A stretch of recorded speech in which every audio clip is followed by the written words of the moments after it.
Per altra banda, 13 dels 15 alcaldes del Baix Montseny han signat un manifest on diuen que aquesta sentència és una provocació per Catalunya i conviden els ciutadans a sortir al carrer i ajuntar-se a la manifestació convocada per Òmnium Cultural el proper 10 de juliol. Per altra banda, els grups municipals de Caldes de Montbui que donen suport a l'Estatut també han fet una declaració institucional.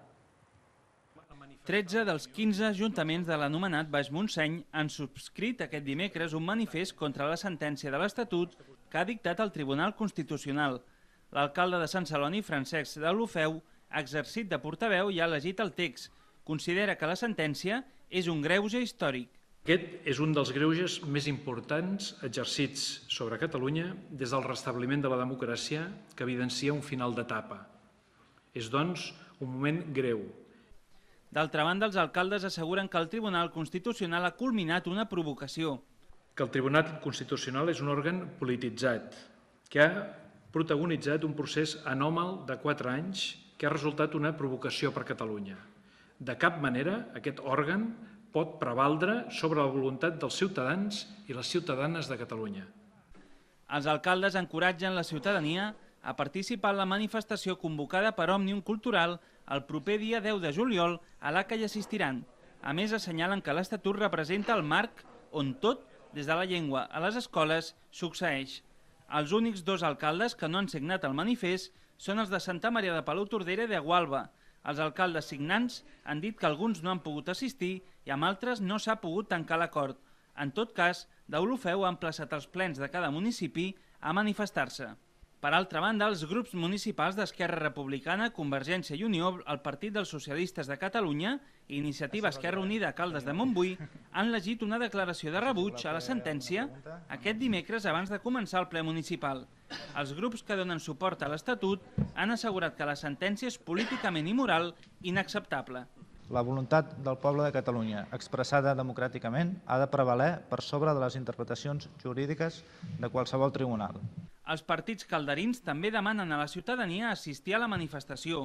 La regidora del Partit Popular a Caldes no ha subscrit la declaració.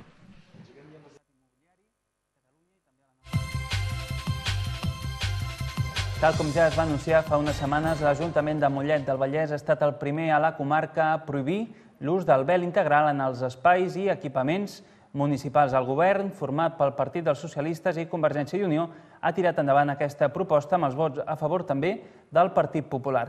Tot i així, el govern municipal reconeix que cap dona a la ciutat vesteix aquestes peces de roba, és a dir, el niqab o el burca. Com ja va avançar l'alcalde de Mollet, Josep Monràs, fa unes setmanes el ple municipal de juny de Mollet ha prohibit l'ús del vel integral en espais i equipaments públics.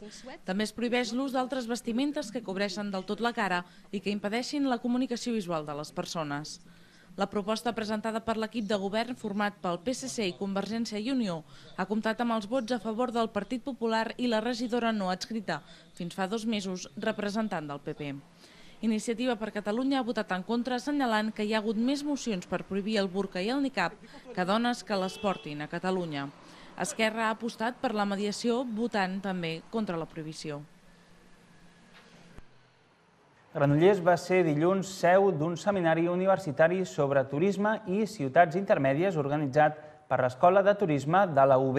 L'elecció de la capital vallesana no va ser casual i és que des de l'Escola de Turisme es diu que Granollers és un exemple a seguir en aquest sentit. Tot i així, recomanen a la capital vallesana que aposti més pel turisme de negocis.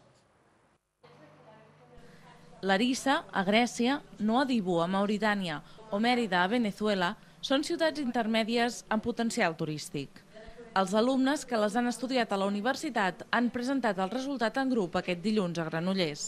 El monogràfic que Granollers acull perquè és molt coherent amb el rol que està jugant Granollers.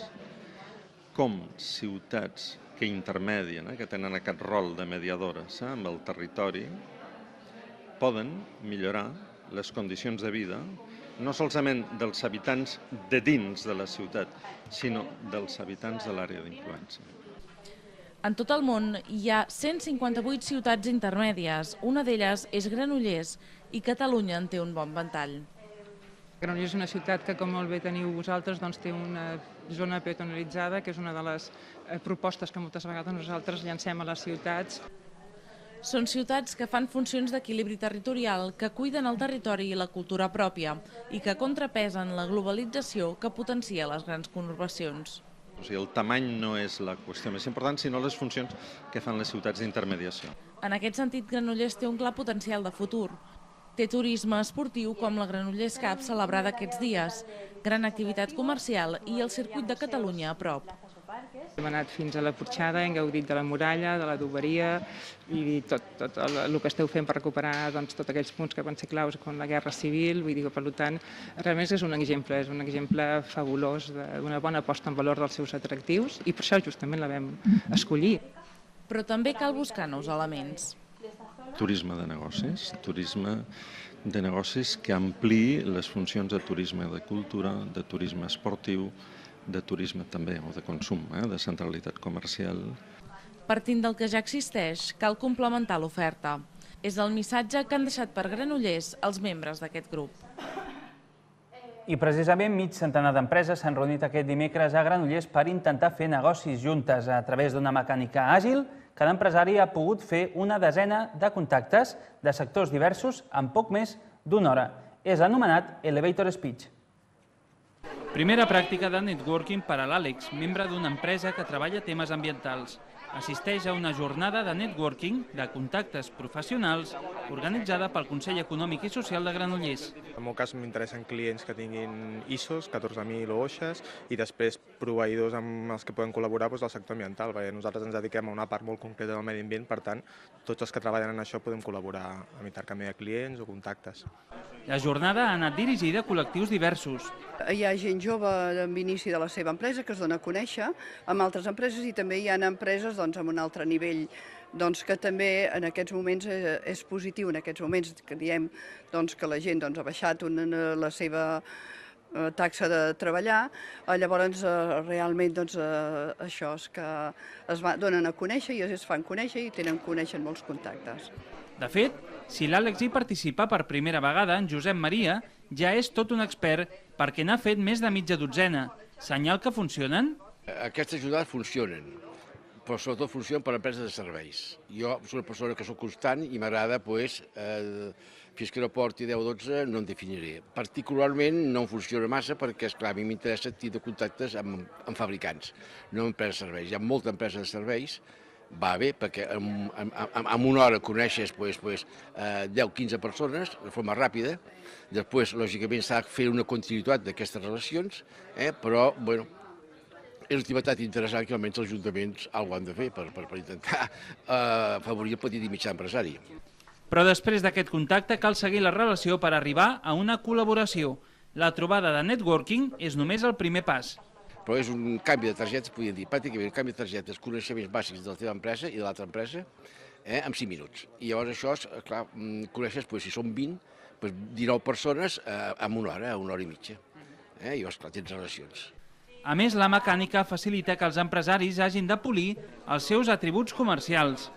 És interessant que les empreses aprenguin a definir-se i a explicar-se breument. Moltes vegades, quan un ha d'explicar quin és el seu projecte empresarial, doncs fa molta història, comença molt enrere i es perd en quins són els seus objectius, quina és la seva marca i quin és el seu producte. D'aquesta manera, en poc més de 5 minuts, l'empresari ha de presentar el seu negoci. Amb una mateixa sessió de 2 o 3 hores es pot fer molta més feina que potser amb anys de relació amb altres empreses del voltant. De les 48 empreses que han participat en aquesta trobada, 3 de cada 4 són vallesanes amb una gran presència d'empreses de Granollers. D'altra banda, també han assistit emprenedors del Vallès Occidental i del Maresme.